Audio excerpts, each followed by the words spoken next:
காந்தாரா அப்படிங்கிற காட்டுக்கு நடுவில் ஒரு விண்கல் ஒன்று விழுந்து மிகப்பெரிய பள்ளம் ஒன்று உருவாகுது. ஈஸ்வர பூந்தோட்டம் அப்படின்ட்டு அழைக்கப்படுற இந்த இடம் கடவுளுக்கு சொந்தமானதாக நம்பப்படுது. அதனால் இந்த காட்டில் வார மலைவாழ் மக்கள் யாருமே அந்த இடத்துக்கு போக மாட்டாங்க. ஒரு நாள் இந்த ராஜா இந்த ஈஸ்வர பூந்தோட்டத்தை அபகரித்து இங்கே வார மக்களையும் தன்னோட அடிமைகளாக இழுத்துட்டு போக திட்டம் போடுறான்.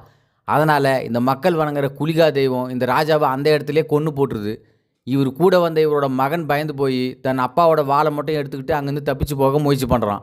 அப்போ இந்த மந்திரவாதி தான் இந்த பையனை பத்திரமா கூட்டிகிட்டு போய் அவங்களோட அரண்மனையில் விடுறாரு. இந்த பையன் வளர்ந்து ராஜாவாகி மிகப்பெரிய சாம்ராஜ்யத்தை உருவாக்குறாரு. இவருக்கு 2 பசங்க, ஒரு மகன் ஒரு மகள். இவங்க தான் நம்ம ஹீரோயின்.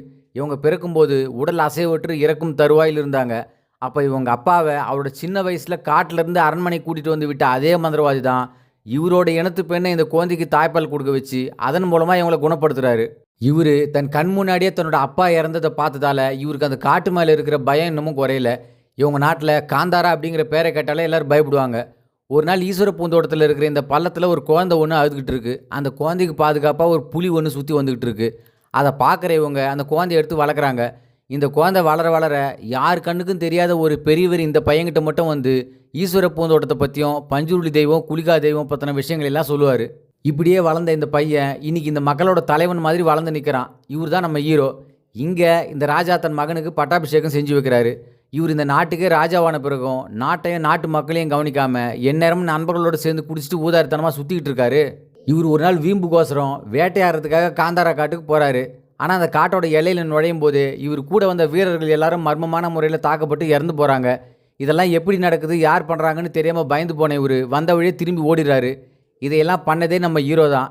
இப்போ இறந்து போன வீரர்களோட ட்ரெஸ்ஸையெல்லாம் எடுத்து இவங்க போட்டுக்கிட்டு ராஜாக்கள் ஆட்சி செய்கிற நாடு எப்படி இருக்குன்னு பார்க்குறதுக்காக முதல் முறையாக அந்த காட்டை விட்டு வெளியே போகிறாங்க. அங்கே போய் ஒரு பொருளை கொடுத்து அதுக்கு பதிலாக வேற ஒரு பொருளை வாங்கிக்கிற வியாபாரம் அப்படிங்கிறத பற்றி தெரிஞ்சுக்கிறாங்க. அதே சமயத்தில் அந்த நாட்டு ராஜா நிறைய மக்களை அடிமைகளாக வச்சு அங்கே ஒரு கோயில் ஒன்று கட்டிக்கிட்டு இருக்காரு.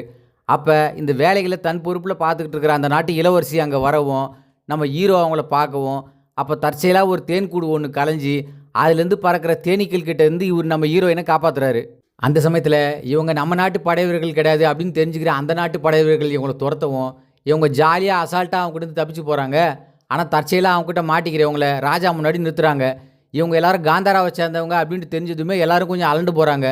இருந்தாலும் இந்த ராஜா அவங்கள ஜெயிலில் போட்டு என்ன தான் பயங்கரமாக அடித்தாலும் இவங்க எல்லோரும் சிரிச்சுக்கிட்டே நிற்கிறாங்க. அவ்வளோ பலமான ஆளுங்க போல். அப்புறம் ஜெயிலேருந்து தப்பிச்சு போகிறாங்க. இவங்க காட்டில் கிடைக்கிற பொருட்களை எல்லாம் கொண்டு வந்து இந்த ராஜாவுக்கு தெரியாமல் இவங்க நாட்டோட துறைமுகத்தில் வச்சு வியாபாரம் பண்ண ஆரம்பிக்கிறாங்க. இந்த விஷயம் நம்ம ஹீரோயினுக்கு தெரிஞ்சதும் கோவப்படாமல் இவங்க வியாபாரம் செய்ய அனுமதியும் கொடுக்குறாங்க. அதோடு சேர்த்து இவங்க மனசையும் கொடுத்துட்டாங்க போல். நம்ம ஹீரோவோட நெருங்கி பழக ஆரம்பிச்சிடுறாங்க. தன்னோட குளியலறை வரைக்கும் அவரை கூட்டிகிட்டு போயிடுறாங்க.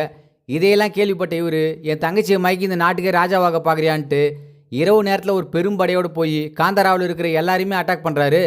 அந்த இடமே பற்றிக்கிட்டு எரியுது. பெண்கள் குழந்தைகள் இப்படி எல்லாருமே கொண்டு போட்டுக்கிட்டு இருக்கான். இதனால் நம்ம ஹீரோவோட அம்மா அவங்க எல்லோரும் கடவுளாக வணங்குற இந்த கல்லுக்கு முன்னாடி மேலதாளத்தோடு பாட்டு பாடி கடவுளை கூப்பிட்றாங்க. பொருட்களை சேகரிக்க காட்டுக்குள்ளே ரொம்ப தூரம் போயிடுற நம்ம ஹீரோ இந்த சத்தம் கேட்டு ஓடி வரும்போது இவர் கண்ணு முன்னாடியே இவங்க கழுத்தையும் அறுத்து போட்டுடுறான். இதை பார்க்குற அந்த செகண்டே நம்ம ஹீரோ உடம்புல குளிகா தெய்வம் வந்து மொத்த பேரையுமே அடித்து துவச்சி துவம்சம் பண்ணி இந்த ராஜாவோட கழுத்தை வாயால் கடிச்சே கொன்று போட்டுருது. இதுக்கப்புறம் அங்கே இந்த அரசனுக்கு இறுதி சடங்கு நடக்குது. இங்கே நிறைய பேர் இழந்ததால் நம்ம ஹீரோ கண் கலங்கிட்டு இருக்காரு. அப்படியே எரிஞ்சு போன குடிசைகளை எல்லாம் இவங்க எல்லாரும் சேர்ந்து சரி பண்ணிகிட்டு இருக்காங்க. அப்போ இவங்க என் அண்ணன் பண்ணதெல்லாம் தப்பு தான், இனிமேல் நாம் ஒத்துமையாக இருக்கலாம், உங்கள் தெய்வத்தை எங்கள் கோயிலில் வச்சு பூஜை பண்ணால் தான் கும்பாபிஷேகம் நல்லபடியாக நடக்கும் அப்படிங்கிறாங்க.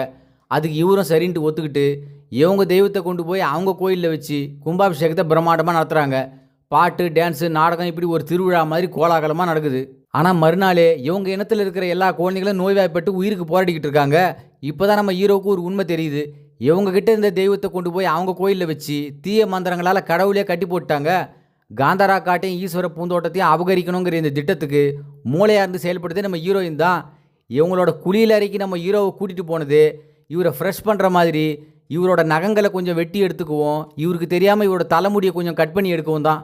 அப்போ எடுத்த இவரோட நகம் தலைமுடி இதையெல்லாம் வச்சு இப்போ இந்த மந்திரவாதி மூலமாக வசியம் பண்ணி நம்ம ஹீரோவே கண்ட்ரோல் பண்ணிடுறாங்க. அதனால் இவங்களை எடுத்து நம்ம ஹீரோ பெரும்படையோடு வந்து போர்க்களம் முழுக்க அனல் தெறிக்க எவ்வளோ தான் திறமையோடு செயல்பட்டாலும் இவங்க 3 பேரையும் நம்ம ஹீரோவால் சமாளிக்க முடியல. இவங்க போர்க்களத்தில் காந்தாரா மக்களை இளநீர் சீவிர மாதிரி சீவி தள்ளிக்கிட்டே போகிறாங்க. அப்போ யாரு கணக்கும் தெரியாத இந்த பெரியவரோட அறிவுரையின்படி நம்ம ஹீரோ இந்த பள்ளத்தில் குதித்து அங்கே ஒரு சிவலிங்கத்தையும் அதுக்கு பக்கத்தில் இருக்கிற ஒரு திரிசூலத்தையும் பார்க்குறாரு. அங்கே இருக்கிற பிரம்மராட்சசன் அப்படிங்கிற ஒரு அரக்கன் ஒரு அட்டாக் பண்ணவும் தற்செயலாக இவர் அந்த திரிசூலத்தை பிடிக்கவும் சிவனோட சக்தி இவர் உடம்புக்குள்ளே வந்துடுது. உடனே தீப்பிழம்பா நம்ம ஹீரோ வரும்போது ஒரு செகண்ட் இவங்களே ஆள்கிட்ட போய் நிற்கிறாங்க.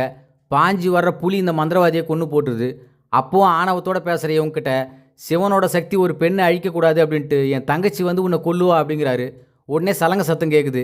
ஒரு பெண் தெய்வம் நம்ம ஹீரோ உடம்புக்குள்ளே வந்து இவங்க தலையை ஒரே திருக்கி போட்டு இந்த ராஜாவையும் சூளத்தால் குத்தி கொன்று போட்டு மறுபடியும் போய் அந்த பள்ளத்திலே குதிச்சிடுறாரு. இத்தோட இந்த படம் முடியுது. உங்களை மீண்டும் மற்றபடி சந்திக்கிறேன். நன்றி, வணக்கம்.